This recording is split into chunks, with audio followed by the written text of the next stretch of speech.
Good afternoon. Love, peace and blessings to you wherever you are. Now, a topic I wanted to discuss today is about how celestial bodies went from celestial bodies known as angels to Anunnakis to aliens, and how it all correlates today.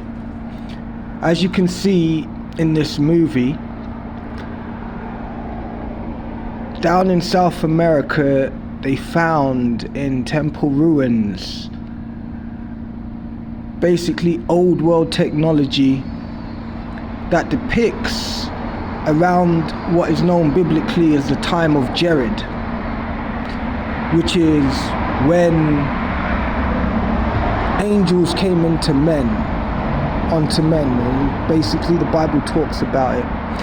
It says that Lucifer fell, tempted Eve through a bloodline, and then more angels came and defiled men. They came and did the same thing. Now, basically, these beings did not look as they were evil. Their offspring merged and created what was called the Nephilim. Now, all of that can be traced with South American roots as depicted and as shown in this artifact collection that was found in South America that is now owned by the Smithsonian, I believe. Now, the artwork is clearly beautiful. It's beautiful, looks very macabre, but it all traces back to ancestral roots and sources.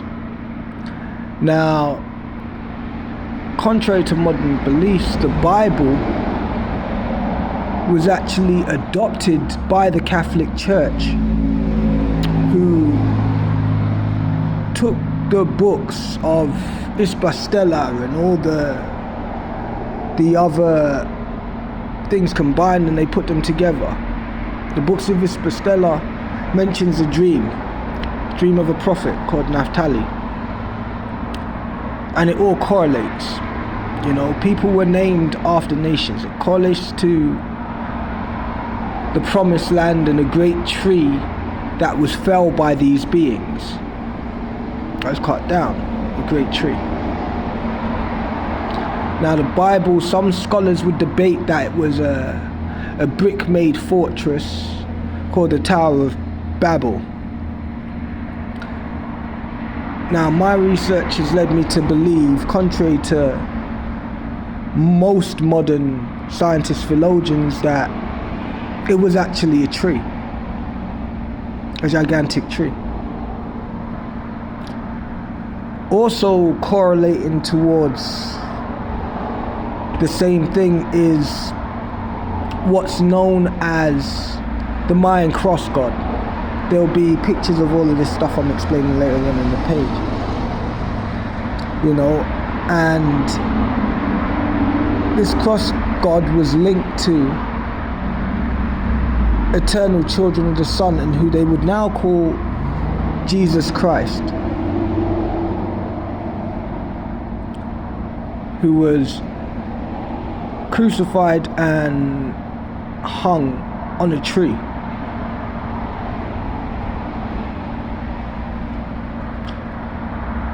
Now,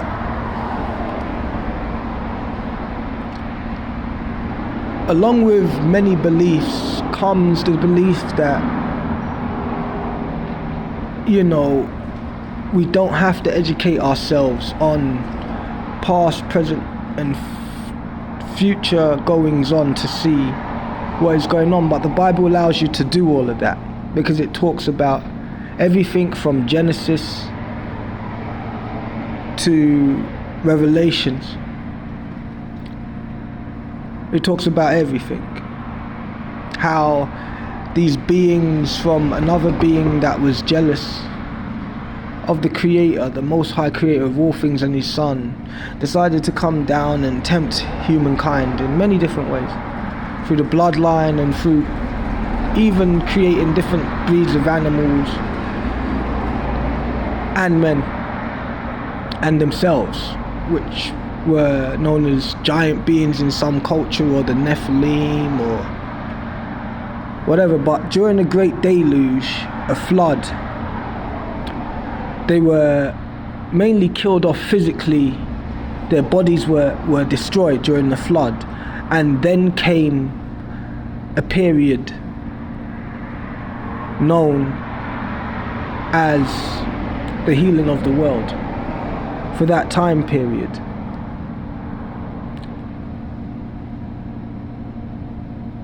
these beings, what people need to understand is these beings were not like finite, they were infinite. Meaning their bodies could die, but as their parents were mixed blood, half celestial, half humans, their basically physical flesh died off in the Great Deluge, and their spirits remained, becoming what's known commonly today as demonic forces. Demonic forces that were of the air, the land, and the sea. Meaning there's a lot of hidden histories, mysteries that cannot be explained, but the Bible explains them quite simply, through its design. As I do believe there were dragons. I do believe that there were sea creatures. There's a lot of talk nowadays about half human, and there has been throughout history, half human, half animal beings, especially in the water, in the air, or whatever. They're called in the water, they're called mermaids or mermen.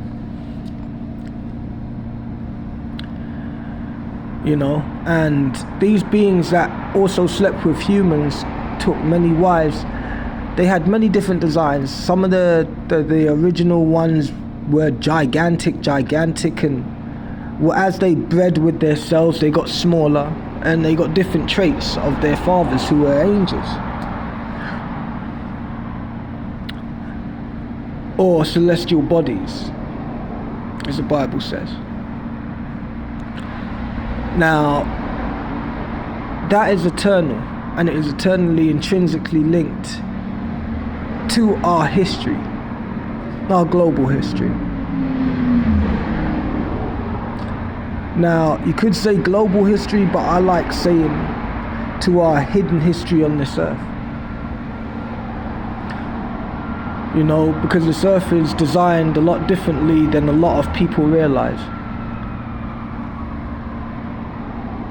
Like Galileo, not the satellite, but the actual Galileo, the historian, was a wise man, and he was charged with basically taking the old descriptions of the world and making them anew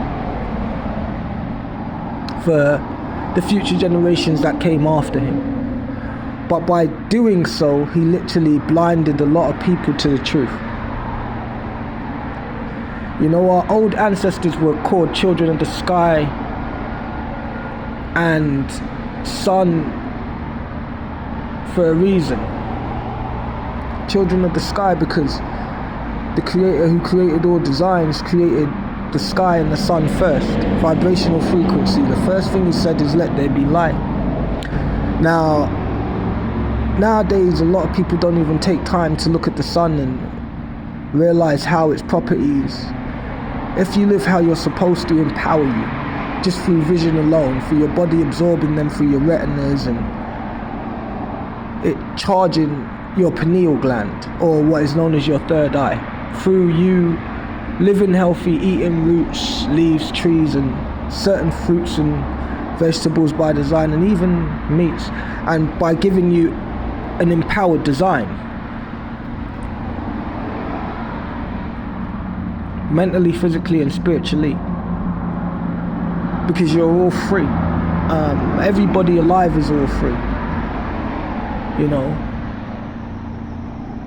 We are divine creatures in so many ways, because we were made by the internal creator of all things, and he does not die. He's internal and external at the same time.